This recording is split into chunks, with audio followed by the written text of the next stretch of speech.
Բայլույս եմ ասում ձեզ, իմ այս գեղեցիկ խոհանոցից հասնում ձեր որպիսությունը և անցնում գործի։ Այս անգամ խոհանոց եմ հրավիրում այն մարդկանց, ովքեր ավելի շատ նախընտրում են կաթնաշոռով ուտեստներ, քանի որ կաթնաշոռի օգտակար հատկությունների մասին սիրելի հետևորդներ բոլորս գիտենք, բոլորս էլ տեղեկացված ենք,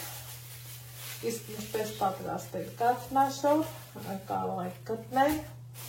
իմ էջում տնական կաթից, տան պայմաններում, ինչպես պատրաստենք սիրելի հետևորդներս։ Այսօր ձեր հետ միասին պատրաստում ենք կաթնաշոռով մի հատ համով, հոտով,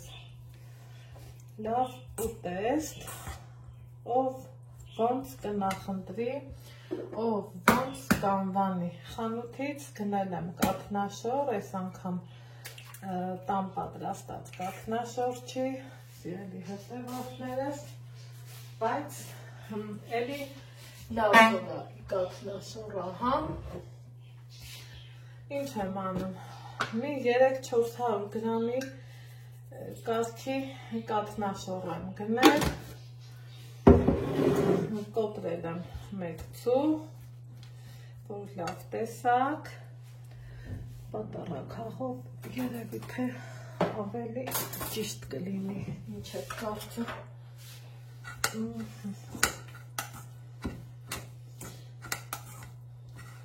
Փորձում ենք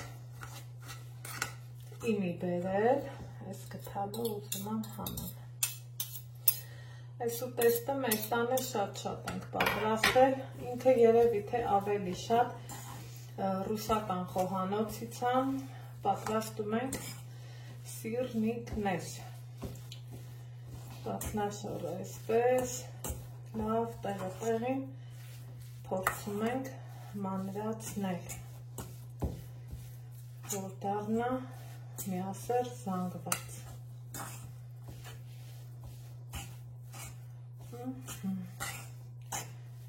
Որից հետո, սիրելի հետևորդներ ջան, մի փոքր էլ որոշեցի հուսայող տամ, որ մասսան դառնա հնարավորինս կպչուն ու էլաստիկ։ Դրանից ոչ մի որակական փոփոխություն չի կարա լինի։ Այսպես։ Հիմա ինչ եմ ավելացնում այս ուտեստին, սպիտակած զավար, սա մի գթալ, սա էլ 2 գթալ, նույն ինքը մաննի կրուպը, նորից եմ խառնում և թողելու եմ այնքան ժամանակ, մինչև սպիտակաձավարն ու կաթնաշոռը այսպես հասցնեն միասեռվեն, այսինքն սպիտակաձավարը ուռչի մի քիչ, սիրելիներ ջան։ Այսպես։ Այսքան բան։ Եթե ձեռքի բլենդ ունեք, կարող եք ձեռքի բլենդով անել, բայց դրա կարիքը իմ մոտ չկա, որովհետև տեսեք արդեն իսկ սպիտակաձավարը իր գործը սկսեց անելը։ Մի 10-15 րոպե սպասեմ ու միանանք։ Հիմա անցավ որոշակի ժամանակ, թավախրել եմ գազօջախին, կամաց միացրել, պատրաստենք սոուսը։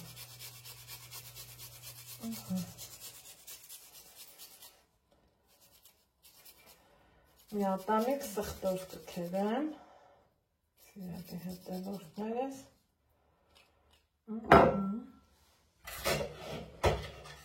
քանի որ այս տիպի սոուսը շատ է սազում կաթնաշոռի հետ։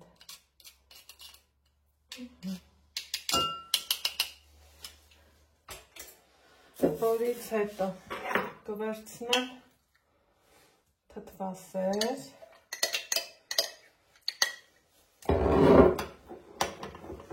լավ կխառնեմ, կթողեմ, որ համերը իրար գան, քանի որ կանաչել եմ ավելացնելու։ Հիմա տապակի մեջ թեթևակի բուսայով կդնեմ ու տեսնում եք այս մասը ինչքան արդեն պնդացել է ու կպչուն դարել։ Եթե ցանկանում եք գդալով, եթե ցանկանում եք ձեռքով, տալիս եք ձեր ցանկացած տեսքը, ինչը որ դուք նախընտրում եք, սիրելի հետևորդներս, եթե տանը փոքրիկ երեխաներ կան, կարող եք գնդիկների տեսքով պատրաստել, իսկ եթե ոչ, ես ձեռքերս խոնավացնելուց հետո նախընտրում եմ այս տեսքը տալ, ոչ շատ բարակ լինի, ոչ էլ շատ հաստ լինի ու այսպես շարունակական ձևով ամենը ավարտելու ենք։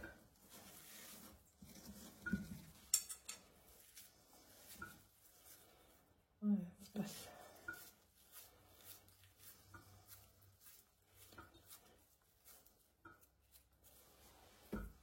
Ձեռքս նորից խոնավացնում, որ հարթ լինի ու ճիշտ լինի։ Իսկ փոքրիկ երեխաների դեպքում, նորից եմ ասում, կարող եք գնդիկների տեսքով մատուցել, որ արդեն իսկ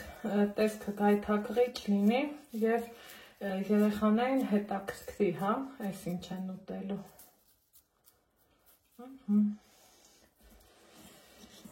Հնարավորինս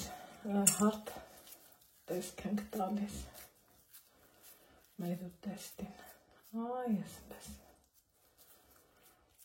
Ճիշտ է, եփվելու ժամանակ շատ հնարավոր է մի քիչ կճաքճքի, բայց վտանգավոր ոչինչ չկա։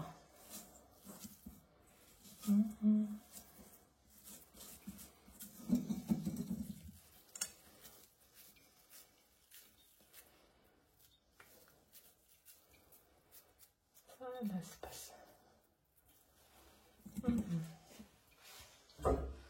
Այստեղ ունեմ նախորոք տաքացված տապակ, թեթևակի բուսայուղը, իր մեջ արդեն, այսպես,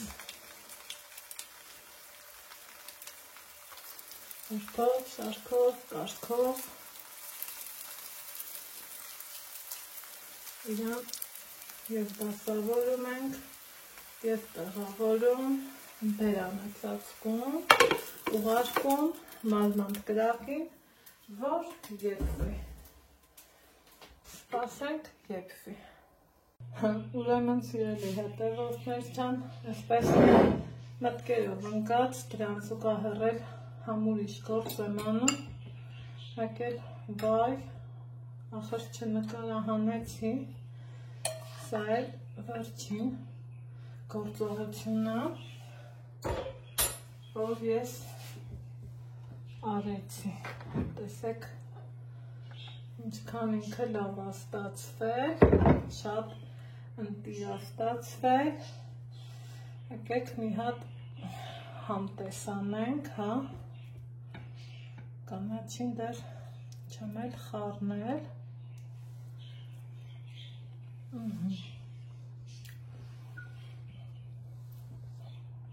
այնքան համեղա, խնդրեմ, պատրաստեք և անուշ արեք։